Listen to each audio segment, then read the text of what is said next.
Bienvenidos a un nuevo capítulo de Los Imprescindibles, este espacio que tenemos aquí en Tele 13 Radio para hablar de discos fundamentales y esta vez para hablar de rock argentino, parte de la invasión del rock argentino de los años 80, Virus, su quinto disco, Locura. Ya estamos con Pablo Aranzáez para desmenuzar un disco importantísimo en la historia del rock en español. ¿Cómo estás, Pablo? Hola, muy bien, Álvaro.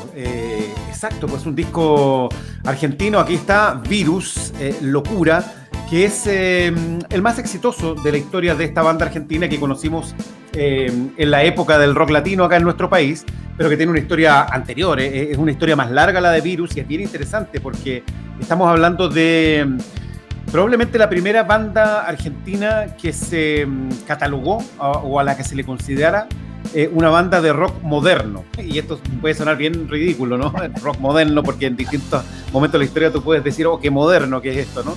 Pero considerando que el rock argentino tiene grandes próceres y que tuvo momentos muy altos ahí en los 70, ¿no? Y como entrando a los 80, la aparición de Virus fue una rareza.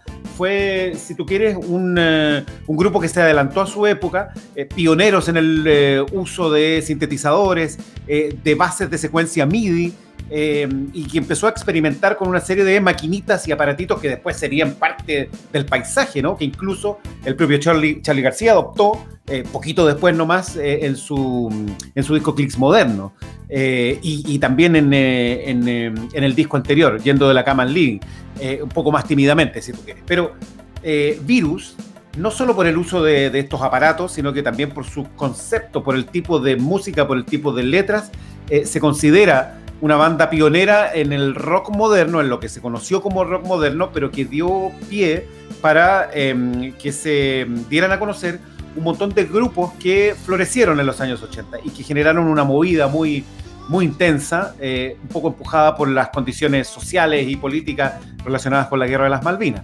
Claro. Entonces, ahí hay varias cosas que mirar y que son interesantes con el grupo Virus. Claro, Guerra de las Malvinas, que motivó que las autoridades trasandinas prohibieran la música en inglés y que fue, claro, un buen caldo de cultivo para que surgieran todas estas bandas, con los hermanos Moura, Pablo, como fuerza fundamental, como motor creativo, con Federico Moura llevándose todas las luces, el brillo, pero también hay una figura interesante en términos de producción, que ya vamos a hablar también de ese trabajo.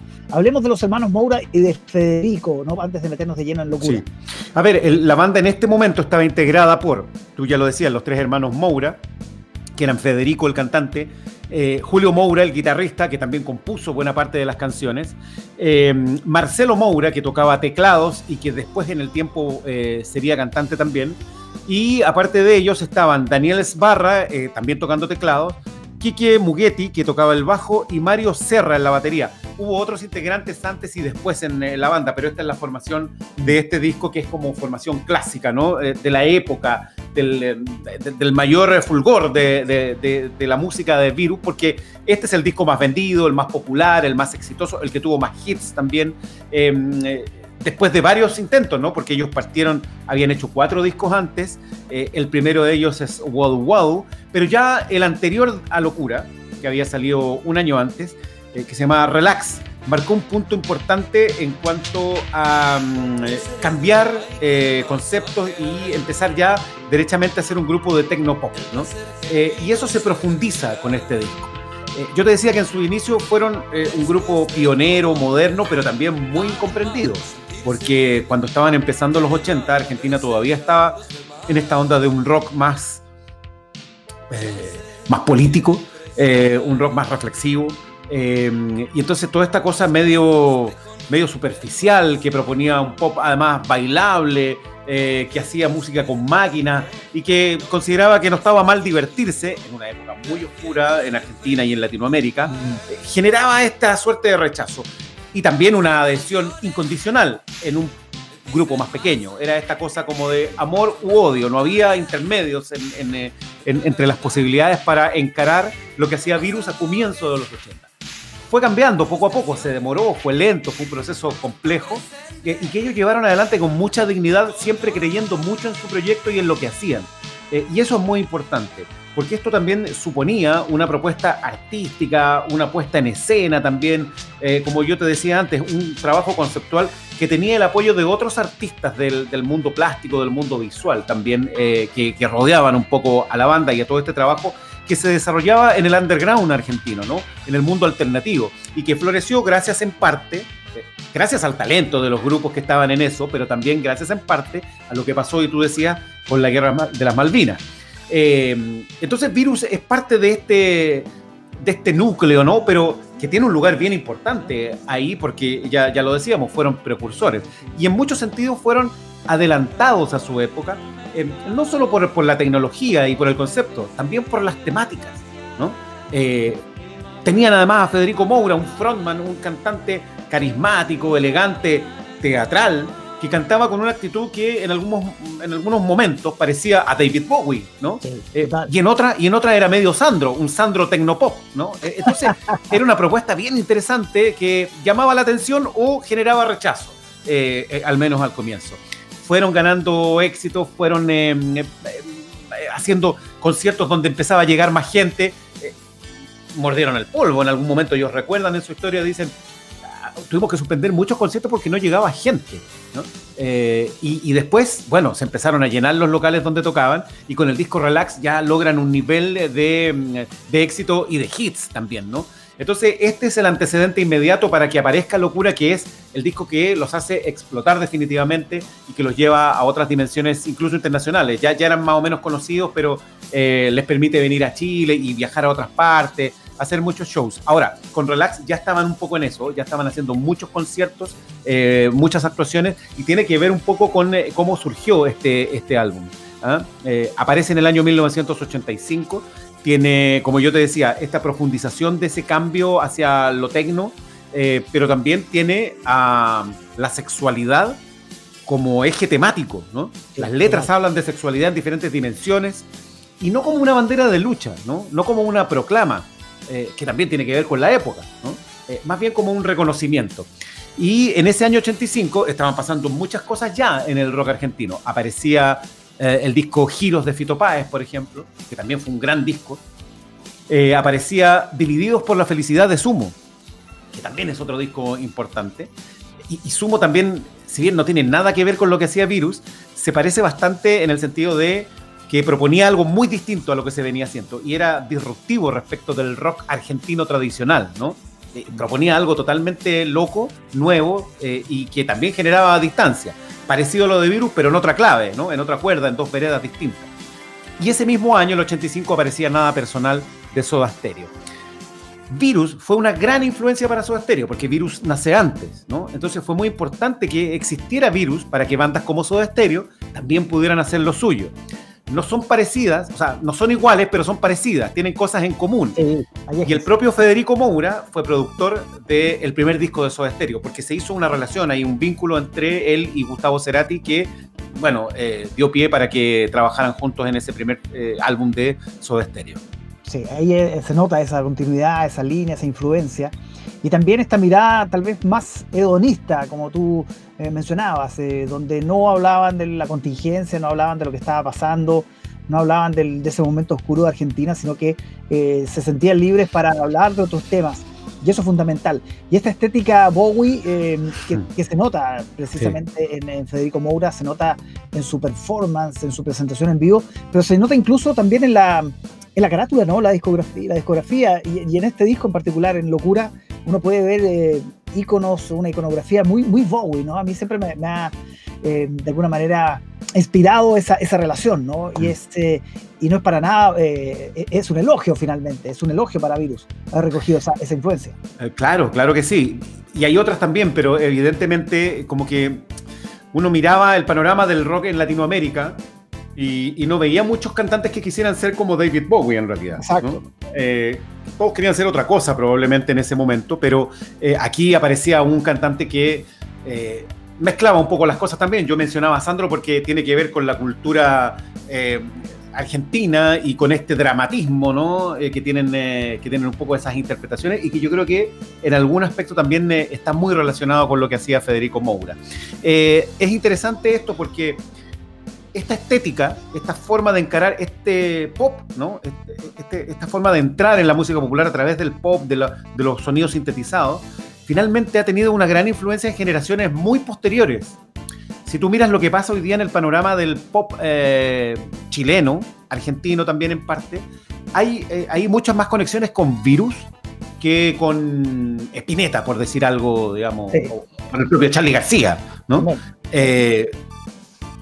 Por ejemplo, si tú miras lo que hace Miranda en Argentina, está muy relacionado, y el cantante de Miranda se nota de lejos, un fan de Federico Moura, ¿no? En Chile, lo que hace Alexander Vander tiene mucho más referencia a Virus que a otras bandas, ¿no? Incluso que a Soda Stereo, sí, que puede ser muy referencial para los chilenos.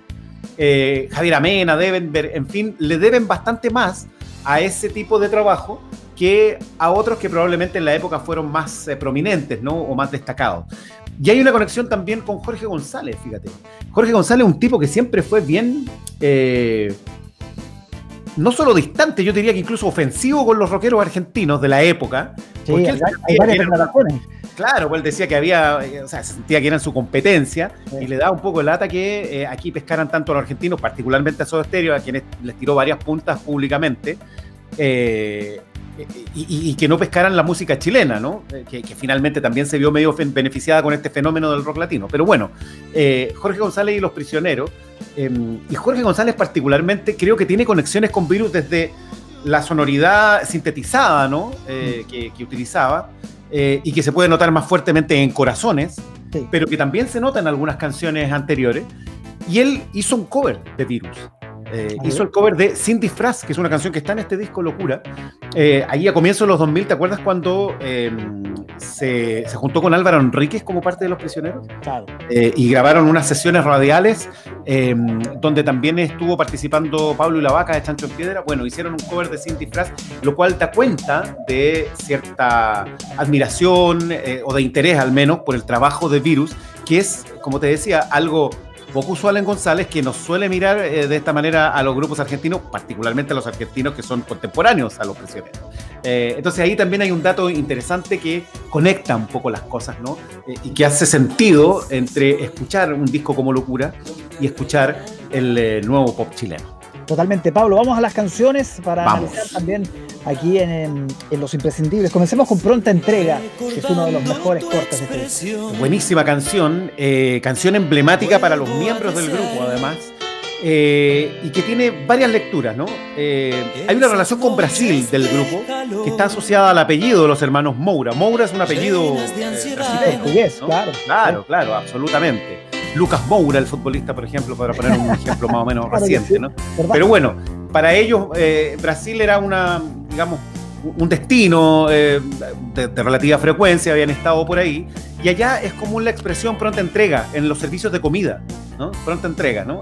O pedir algo para pronta entrega. Es una expresión muy brasileña que ellos tomaron y usaron aquí en esta canción, que tiene muchas dimensiones interpretativas, como te decía.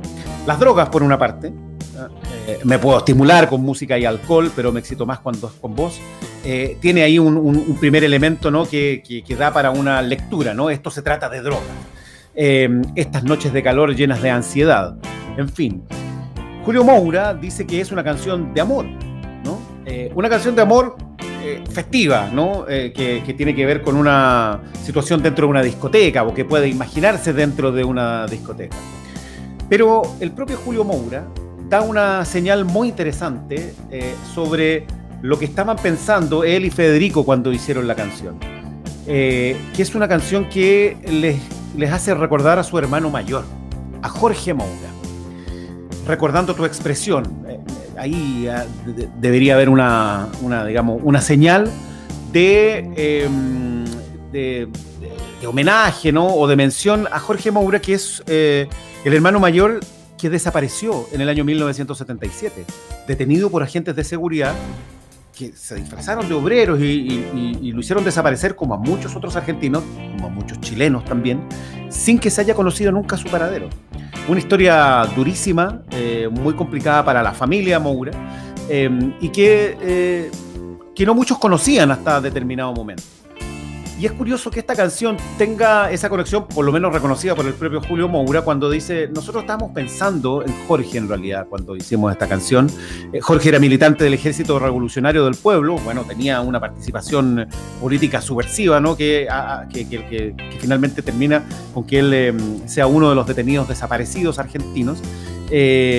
Y da cuenta de esta idea que siempre estuvo rondando en la primera etapa, al menos de Virus, de la frivolidad en medio del dolor, ¿no? Porque, como ya decíamos, en ese tiempo las cosas eran bastante más densas y se le exigía al rock nacional, como se dice en Argentina, una cierta actitud, ¿no? Y Virus venía como a desordenar esa actitud totalmente, a hacer pop, a bailar, a decir nos podemos reír, podemos pasarlo bien y podemos decir algunas cosas también, ¿por qué no? Pero además la familia tenía este tema, ¿no? Un tema completamente vivencial, testimonial, que para muchos era, bueno, pero ¿cómo pueden estar haciendo esta música si ustedes están viviendo esta situación? Y eso es bien interesante porque finalmente Virus demuestra que efectivamente se puede y que más allá de los cuestionamientos, se puede hacer arte a partir de todo tipo de experiencias y con propuestas que pueden ser perfectamente distintas, diferenciadoras y que van generando también una atención diferente a ciertas temáticas, ¿no? Y que eso es bien interesante. Entonces, esta idea de sentir todo irreal, ¿no? Es también una forma de evadirse de la realidad, o se puede leer desde ahí, parte de esa letra, ¿no? Entonces, bien interesante la canción Pronta Entrega porque tiene todas estas dimensiones. Y pasa mucho con Virus, y pasa mucho con estas canciones de Virus particularmente, que te dicen una cosa mientras tú las estás bailando, estás en un concierto, y si las analizas con un poco más de calma, te pueden decir otras. Tiene varias vueltas que no son evidentes a la primera escucha. Es lo interesante de este disco, Locura, que vamos a seguir analizando. Dejamos hasta acá la entrega para Instagram TV de Tele 13 Radio, Los Imprescindibles, pero seguimos, por supuesto, en nuestro podcast.